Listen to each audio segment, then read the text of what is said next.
ఏంటండి అలా ఉన్నారు? అసలేం జరిగింది? అబ్బే ఏం లేదులే, నువ్వు వెళ్ళి పని చూసుకో.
ఏమండి, ప్రయాణం చేసి అలసిపోయినట్టున్నారు.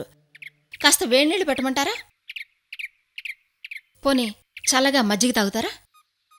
నన్ను విసిగించగ లక్ష్మి, నాకేం వద్దు.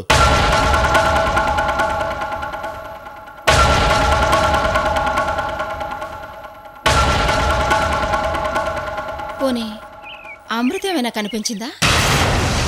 అది నాకెందుకు కనిపిస్తుంది? కనిపించిన దాంతో నేనేందో మాట్లాడతాను. నీకెప్పుడో చెప్పాను, నా దృష్టిలో అది ఎప్పుడో చచ్చిపోయిందని.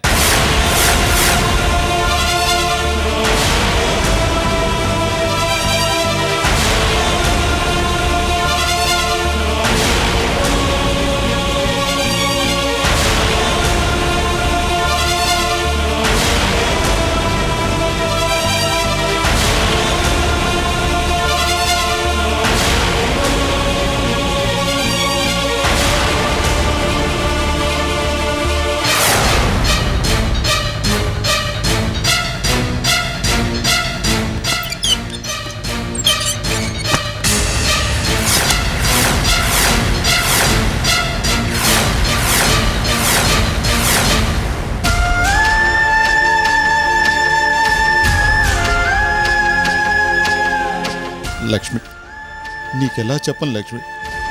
నీ కూతురు వ్యభిచారం కింద కోర్టుకు వచ్చిందని చెప్తే నువ్వు తట్టుకోలేవు లక్ష్మి. చిన్నపిల్ల నందిని కూడా తెలియకూడదు. అందుకే ఈ విషయాన్ని నా గుండెలోనే దాచుకున్నాను లక్ష్మి, నా గుండెల్లోనే దాచుకున్నాను.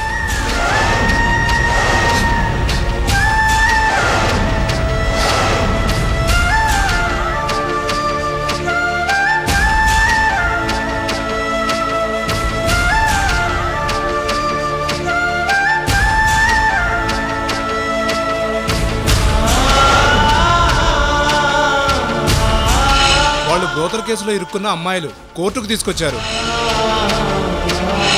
థ్యాంక్స్ నాన్న. దీన్ని జీవితాంతం మీ ప్రేమ గుర్తుగా ఉంచుకుంటాను. ఎప్పటికీ తీయను.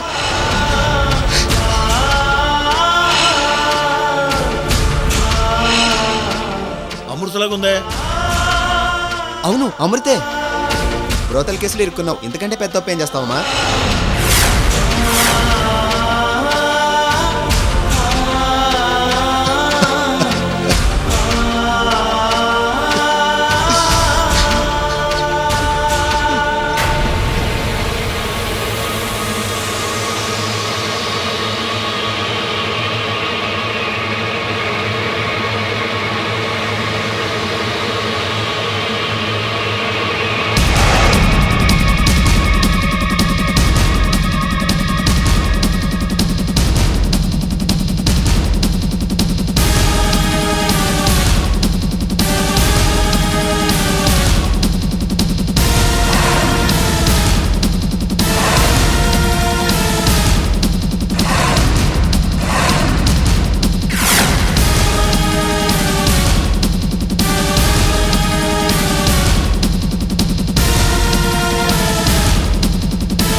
అమ్మా, నాన్నెందుకమ్మా అలా ఉన్నారు? ఒంట్లో బాలేకపోతే కొట్టుకెళ్ళి టాబ్లెట్ తెస్తానమ్మా.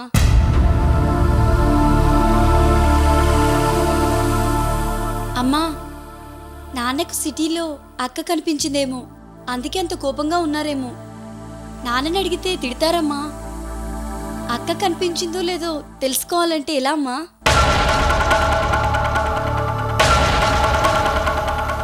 మీ గోవిందం మావయ్యని అడిగితే అన్ని విషయాలు తెలుస్తాయమ్మా.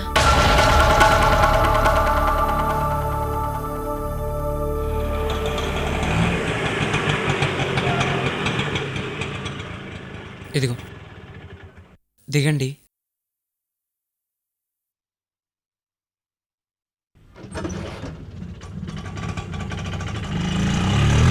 రండి రండి ప్లీజ్.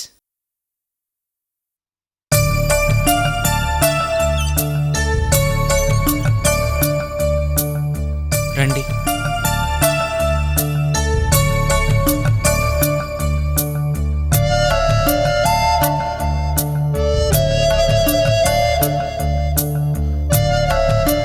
రండి రండి, ఇదే నా రూమ్.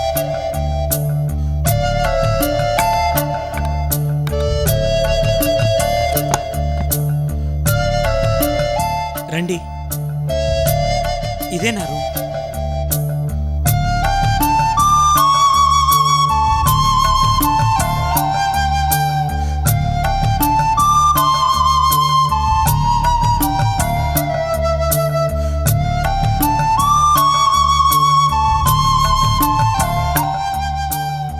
ఏంటండి అలా చూస్తున్నారు? బ్యాచిలర్ని కదా, బేవర్స్గా చిందరవందరగా ఉంటుంది. పైగా వారం రోజుల నుంచి మీకోసం తిరుగుతూ రూమ్కి సరిగా రావడం లేదు. అందుకే ఇలా.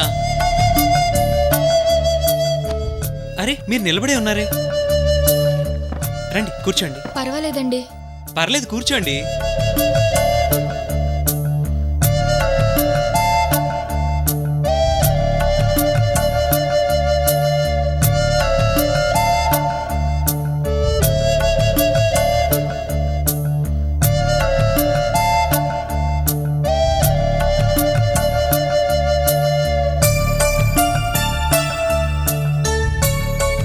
మంచినీళ్ళు తాగుతారా అండి?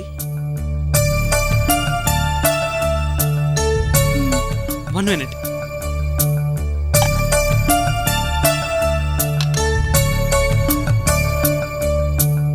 ఇదిగోండి. థ్యాంక్స్ అండి. నాకు ఈరోజు చాలా సంతోషంగా ఉందండి. నేను మిమ్మల్ని పొరపాటున కిడ్నాప్ చేసి మీ జీవితాన్ని నాశనం చేశానన్న గిల్టీ ఫీలింగ్తో చాలా బాధపడ్డాను.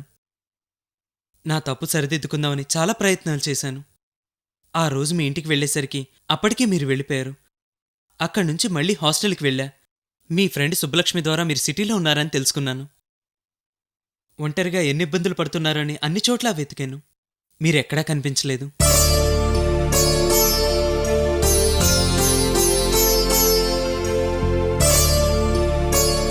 బాబా దయ వల్ల మిమ్మల్ని కలుసుకోగలిగాను. మీ జీవితాన్ని కాపాడగలిగానన్న సంతోషం నేను పడ్డ కష్టాన్నంతా మర్చిపోయేలా చేసింది. నా మీద నమ్మకంతో మీ నిర్ణయాన్ని మార్చుకొని నా వెంట వచ్చారు. చాలా థ్యాంక్స్ అండి. నా సమస్యకు పరిష్కారం చూపిస్తానని ఇక్కడికి తీసుకొచ్చారేంటి? నాకు 2 days టైం కావాలి. అప్పటి వరకు మీరిక్కడే ఉండాలి. బయట షెల్టర్ లేకుండా రోడ్డు మీద ఒంటరిగా తిరిగినందుకు చూశారుగా ఎంత అనర్థం జరిగిందో. ఆ ప్రాబ్లమ్స్ లేకుండా ఇక్కడైతే కంఫర్టబుల్గా ఉంటుందని తీసుకొచ్చాను.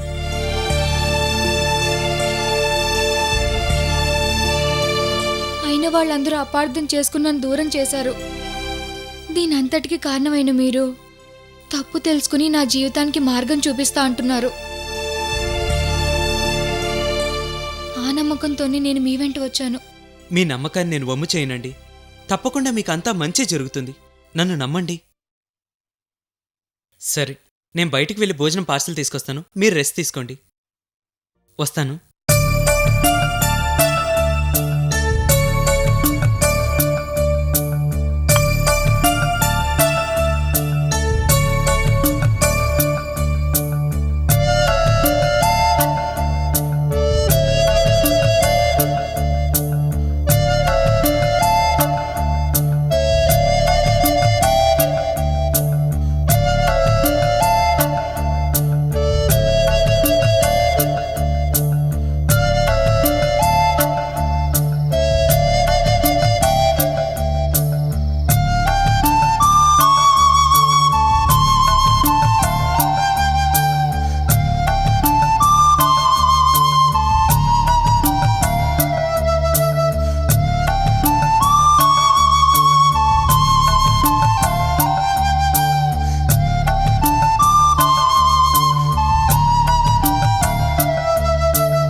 రాలేదేంటి?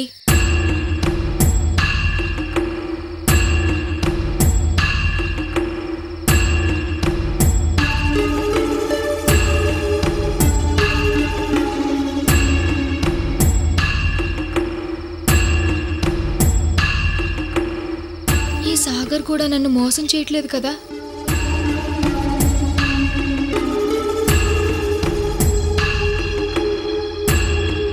అమృత గారు భయపడ్డారా? సారీ అండి, కొంచెం లేట్ అయింది. వచ్చారా? ఏం రాననుకున్నారా? నాకు తెలుసు మీరు అలాగే అనుకుని ఉంటారు. మీ ఫేస్ చూస్తేనే అర్థమవుతుందిలేండి. నేను చెప్పింది కరెక్టే కదూ? అవును. ఎవరిని నమ్మాలో ఎవరిని నమ్మకూడదో తెలియడం లేదు. జరిగిందంతా తలుచుకుంటుంటే నా మీద నాకే నమ్మకం పోతుంది. అబ్బా, ఫ్లాష్ బ్యాక్ పదే పదే గుర్తు తెచ్చుకోకండి. ఫ్యూచర్ గురించి ఆలోచించండి.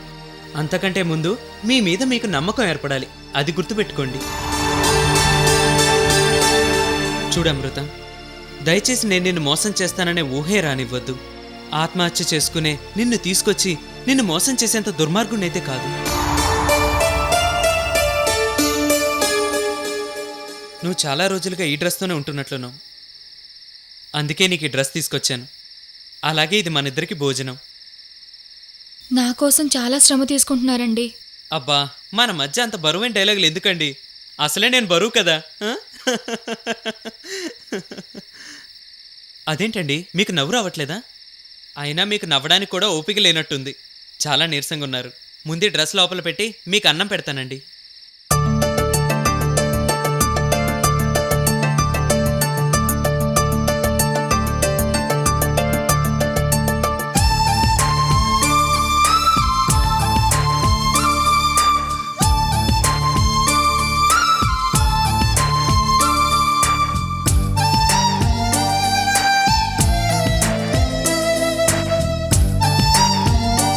కూర్చోండి.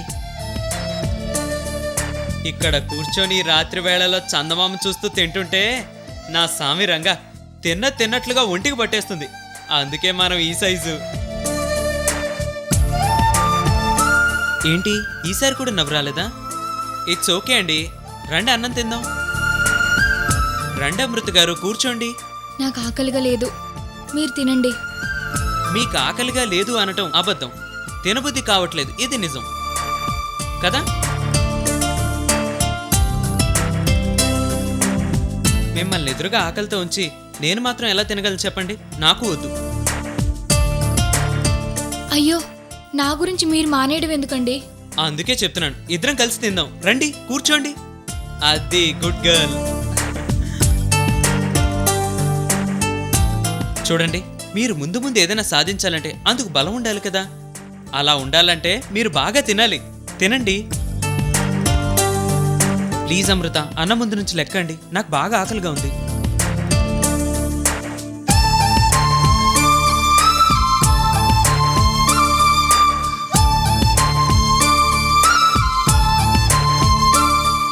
అమ్మయ్యా, థ్యాంక్స్ అండి.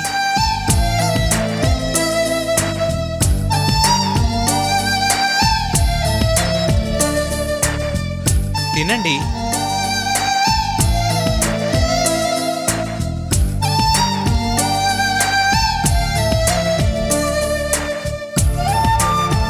ఈ మెస్లో భోజనం సూపర్గా ఉంటుందండి. నేను ఎప్పుడు ఇక్కడే ఫుల్ మీల్స్ తింటుంటాను. మళ్ళీ నాకు డ్రెస్ ఎందుకు తెచ్చారు? డబ్బులు వేస్ట్ కదండి. మీరు భలేవారండి. ఈ డ్రెస్తోనే జీవితాంతం ఉండిపోతారా? అయినా నేను కొన్నదేం పెద్ద కాస్ట్లీ డ్రెస్ కాదండి. అయినా మన పర్స్ పొజిషన్ కూడా అంతే.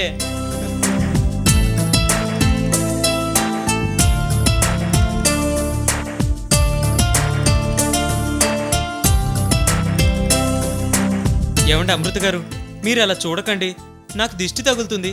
అసలే బక్క చిక్కిపోయి ఉన్నాను.